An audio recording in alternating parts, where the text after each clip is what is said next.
Salome Zurabišviliová, 5. prezidentka Gruzínskej republiky. Ďakujem, že ste tu dnes s vami. Pani prezidentka, ako prebieha váš život od posledného októbra, od volieb, ktoré sa odohrali v Gruzínsku, od volieb, ktoré ste nielen vy nazvali ako sfalšované? Nielen ja, naozaj. Je to aj reakcia nášho obyvateľstva, ktoré odvtedy už protestuje. Ako aj sfalšovanie volieb, ktoré boli naozaj veľmi sofistikovane sfalšované, ale taktiež protestujú aj proti rozhodnutiam, ktoré boli prijaté po voľbách nelegitímnym premiérom, aby zastavil európsku cestu Gruzínska a otočil ho o 180 stupňov od našej neustálej snahy ako národa od vyhlásenia nezávislosti.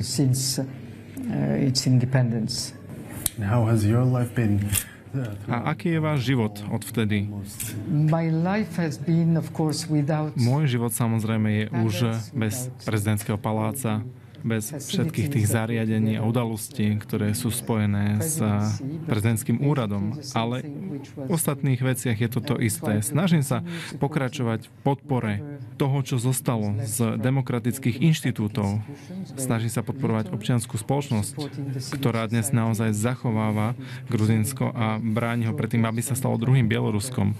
A snažím sa tiež aj koordinovať opozíciu a proeurópske strany, aby predstavovali jednotný front proti režimu, ktorý v súčasnosti sa stáva autoritárskym a diktatorským a ruského typu. A toto všetko samozrejme sú dôležité veci. A aj to, čo robím práve teraz. A to je komunikácia s našimi partnermi, s veľvyslancami, prípadne rôzne návštevy. Som na cestách a snažím sa aj pokračovať v informovaní sveta o súčasnom stave Gruzínska. A aká je teda reálna situácia v Gruzínsku? Ako by ste vyhodnotili posledných pár mesiacov? Reálny stav je taký, že nie sme v politickej kríze. Sme v geopolitickej kríze. Je to strategická kríza, lebo sme miestom, na ktorom si Rusko skúša svoje nové stratégie nadvlády. Už to nie je len vojenský zásah, ktorý sme videli a ktorý sa stále deje na Ukrajine, lebo to nefunguje a nemajú výsledky, ktoré očakávali. Takže skúšajú si to na Gruzínsku a skúšajú nie vojenský zásah, ktorý skúšali predtým u nás v roku 2008. Naopak, skúšajú tieto alternatívne hybridné stratégie. Snažia sa obsadiť štát bez vojenského zásahu a snažia sa využiť všetky iné nástroje, ktoré dnes existujú. Ako sfalšované voľby, propaganda a taktiež vládna strana, ktorá je len bábkou ruského štátu a aj všetky iné elementy, ktoré môžu využívať, ako korupcia, priame zapojenie niektorých tajných služieb Ruska, ktoré sme videli, že naozaj prichádzajú do Gruzínska. A to všetko naozaj je veľmi náročné. Je aj opísať. Toto sú zhruba hybridné stratégie Ruska. All of that together, and it's very difficult to make a complete description, but that's the hybrid strategy of Russia.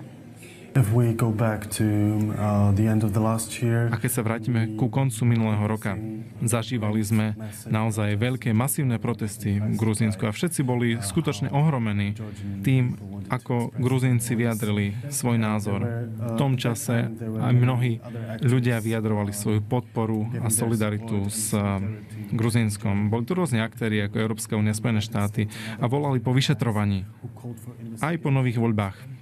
Ako to vnímate dnes z dnešného pohľadu? Je tá situácia podpora rovnaká? Cítite stále rovnakú úroveň podpory?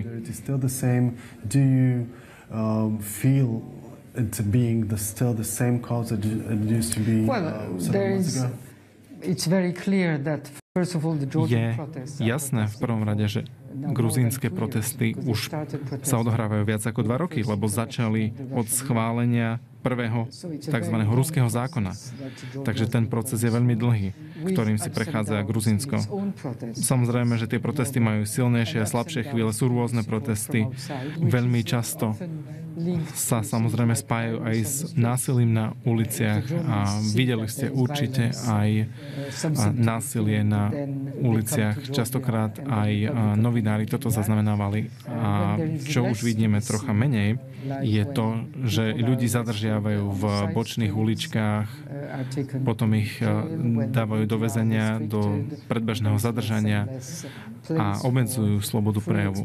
A to, dajme tomu, pre tých žurnalistov niektorých už je menej zaujímavé a už to tak nesledujú. Ale napriek tomu máme značnú podporu od našich partnerov a len veľmi nedávno Európsky parlament dokonca prijal 2 rezolúcie, ktoré volali po vyhlásení nových volieb. A veľmi priamo. A je to viacej, ako robili priamo štáty. Videli sme tiež aj zavedenie nových sankcií od jednotlivých európskych štátov.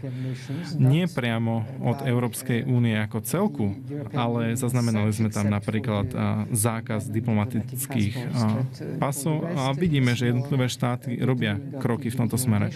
A treba povedať, že sankcie v prípade Gruzínska fungujú, lebo Gruzínsko je malý štát a nemá veľa svojich vlastných zdrojov. A mnohí títo ľudia z oblasti biznisu, ktorí sú napojení na režim, sú veľmi závislí od svojich vonkajších partnerov, takže ich to veľmi znervózňuje. A vidíme aj znaky toho, že to prináša výsledky, tieto sankcie. Takže je tu istá miera podpory. Samozrejme, že vždy by sme chceli ešte viac efektívnejšie podpory.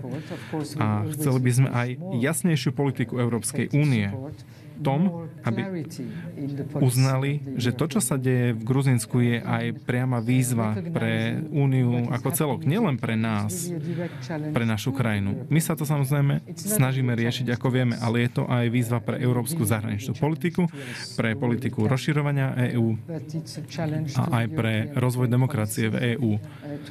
A to aj voči tomu, čo Európa u nás podporovala 30 rokov. A toto všetko teraz je v ohrození. A nie je to len v ohrození u nás, v Gruzínsku. To, čo sa deje v Gruzínsku, je spojené aj s udalosťami, ktoré sa dejú v iných európskych krajinách. Videli sme pokusy v Rumunsku, videli sme pokusy v Moldavsku a je možné, že ich uvidíme ešte raz, keďže o rok budú mať voľby a tak ďalej a tak ďalej. Takže žiadna z európskych krajín nie je úplne chránená pred tým, čo už nie je viac priamy vojenský zásah, ale už je to skôr takáto forma útoku proti celkovej konštrukcii Európskej únie. Je to nová stratégia. Potrebujeme viacej povedovia v tomto smere. Construction of the European Union is really what is challenged by this new Russian strategy. And I think we need more awareness. You've already touched the oppression of the opposition. Hovorili ste aj o útlaku voči opozícii a médiám. Vy samotná cítite sa v nebezpečí? Bojíte sa svoju vlastnú bezpečnosť za posledných pár mesiacov? Past months. But directly I cannot say that. Priamo nemôžem povedať, že som v priamom ohrození. Nemám žiadne vyhrážky, nedostávam, ale situácia sa zhoršuje, represie voči v podstate všetkým sú horšie. A cieľom týchto represí a politiky je povedať každému gruzinskému občanovi, že sa môže stať terčom takejto politiky. Každý môže byť pokutovaný, každý môže byť zadržaný. A ja ako akýkoľvek iný občan Gruzínska samozrejme mám obavy. Viac ako rok dozadu ste mali prejav, v ktorom ste tvrdili, že Gruzínsko nemá žiadnu inú ako európsku alternatívu. Ako to vyzerá dnes? Nikdy sme presne nevedeli, ako ďaleko, v akej budúcnosti nás čaká európska budúcnosť. Ale nepotrebujeme vedieť presný dátum, ale chceme mať ten proces. A proces samozrejme chceme, aby bol rýchlejší. A videli sme, že naozaj ten proces sa zrýchloval aj kvôli situácii na Ukrajine. Ukrajina týmto aj umožnila zrýchlenie procesu zbližovania, ale v súčasnosti tento proces nielenže nie je zastavený, ale naopak ide aj nazad, čiže je zvrátený.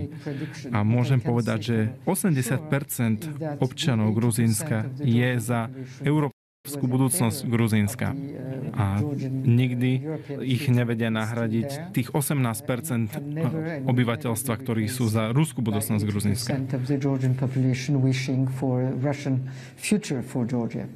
So what steps are at hand right now? What can be done? Čiže aké kroky sa teraz môžu urobiť? Niektorí tvrdia, že opozícia by mala začať spoluprácu so súčasnou gruzínskou vládou. Myslíte si, že toto je správny smer do budúcnosti, alebo naopak na zníženie škôd? V prvom rade ešte som nikoho nepočula, kto by navrhoval spoluprácu s touto nelegitímnou vládou. Neuznávame legitimitu týchto orgánov. A to, že mnohí opoziční politici neuznávajú legitimitu, dajme tomu súdov, komisí a vyšetrovania, tak za toto všetko platia naozaj veľmi vysokú daň. A po druhé, spolupráca nie je možná, lebo ani zo strany autorít nie je pripravenosť na spoluprácu. Nie sú pripravení na kompromisy, na spoluprácu. Čiže to pokúšanie, ak to tak môžem nazvať, tu vôbec v podstate neexistuje na spoluprácu.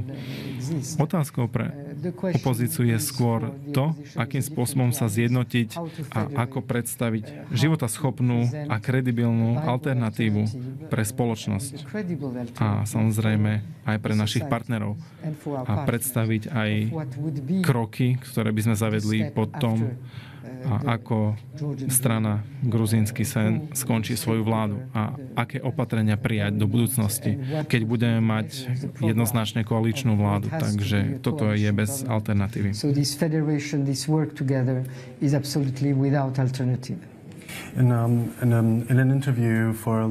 V rozhovore s Le Monde ste spomenuli, že ste jediným zdrojom legitimity a kontinuity vo vašej krajine a taktiež aj spojenia s okolitým svetom. Máte aj dnes pocit, že ste naďalej spojenie s okolitým svetom a zdroj legitimity?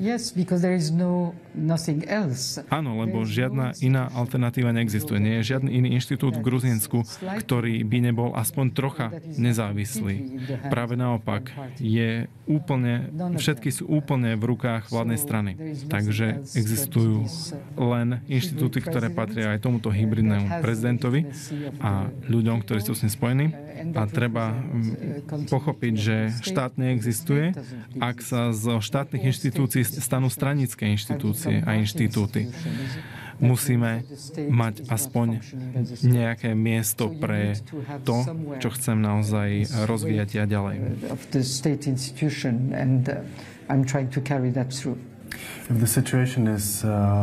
Situácia, ktorú opisujete, je naozaj závažná. Kedy si myslíte, že sa môžu odohrať voľby, ktoré nebudú sfalšované? Dúfam, že čo najskôr, lebo v krajine, ktorá je na 30% okupovaná Ruskom, je to jediný spôsob, ako bojovať za vyriešenie krízy. Práve to sú voľby. A taká je dnes aj situácia. Vláda v podstate dnes nevládne. Opozícia tiež nie. A naša krajina nemá vládu.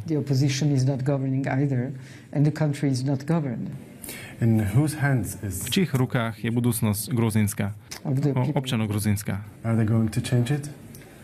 Všetci dúfame, že to naozaj tak je. Salome Zurabišviliová, 5. prezidentka Gruzínska. Ďakujem, že ste boli s nami. Ďakujem.